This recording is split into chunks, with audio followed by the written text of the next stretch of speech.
সমস্ত মুমিন মুমিনকে ভালোবাসবে, এটাই হলো মুমিনের লক্ষণ, ঠিক না? শুধু মুসলমান তো নয়, বিধর্মীকেও ভালোবাসতে হবে, এটাই আমার নবীর আদর্শ। সুবহানাল্লাহ পড়বেন না?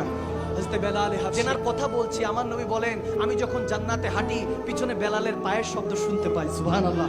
অথচ বেলাল হাবশি ওখানে হয়তো বসা, হয়তো কোনো কাজে পাঠিয়েছেন। নবীজি মদিনায়, মক্কা মদিনা অলিগলিতে হাদিস পড়াচ্ছেন, কোথায় জান্নাত, কোথায় নবী, কোথায় বেলাল হাবশি পায়ের শব্দ শুনতে পায়। বুঝা গেল ইশকের দুনিয়া আলাদা, দুনিয়ার জিন্দেগি আলাদা, আর আল্লাহর বান্দিগি আলাদা, ঠিক না? এগুলো বোঝার চেষ্টা করতে হবে। আমার নবী সিদ্দিক আকবরকে নিয়ে পথে দিয়ে যখন যাচ্ছেন, ইবনে মাজার মধ্যে হাদিসগুলো এসেছে, বিশেষ করে মিশকাতুল মাসাবির মধ্যে হাদিসগুলো এসেছে। হযরত বেলাল হাবশি প্রথম মুয়াজ্জিন।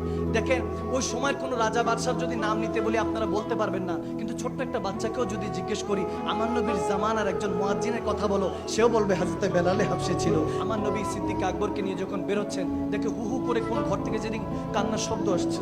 আমার নবী কাছাকাছি গেলেন, গিয়ে দেখেন যে একটা হাবশি, একটা কালো ছেলে কান্না করছে, রোগা পাতলা, একদম দুর্বল হয়ে আছে। আমার নবী অবস্থা দেখে কাছাকাছি গেলেন, গিয়ে সিদ্দিক আকবরকে, আবু বকর সিদ্দিককে বললেন তুমি চলে যাও, আমি পরে আসতেছি।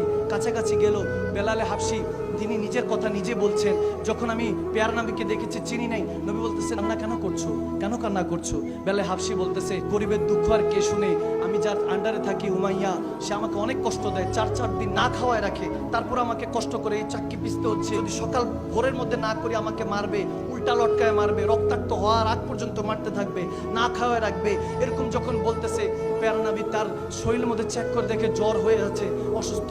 তেনাকে বলতেছে তুমি এখানে রাখ। নবীজি কথা শুনে আবার চলে যাচ্ছে, তিনি বলতেছে হ্যাঁ, একা একা বলতেছে, এই তো সবাই শুনতে আসে, কেউ তো আর দুঃখ মুছতে আসে না। নবীজি শুনে চলে গেলেন, দৌড়ায় গেলেন, একটু মলন পট্টি ওষুধের ব্যবস্থা করলেন, কাঁথার মতো কাপড়ের মতো কিছু নিলেন, নিয়ে নবীজি আসলেন, এসে তেনাকে দিয়ে বলতেছে তুমি একটু আরাম করো, তোমার কাজ আমি নিজে করতে থাকি। সুবহানাল্লাহ।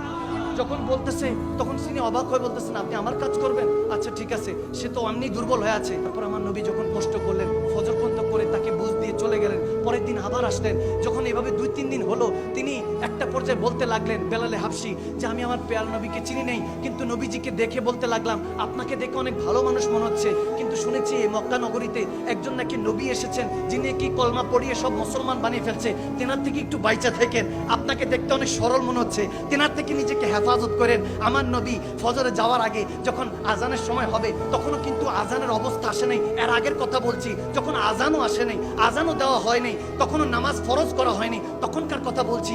শুরুর দিকে আমার হযরত বেলাল হাবশি, কেউ বলেন 15 নম্বর সাহাবা, কেউ বলেন 16 নম্বর সাহাবা, মতান্তরে, তার মানে একদম অল্প অল্প সাহাবারা যখন, ওই সময়কার কথা বলছি।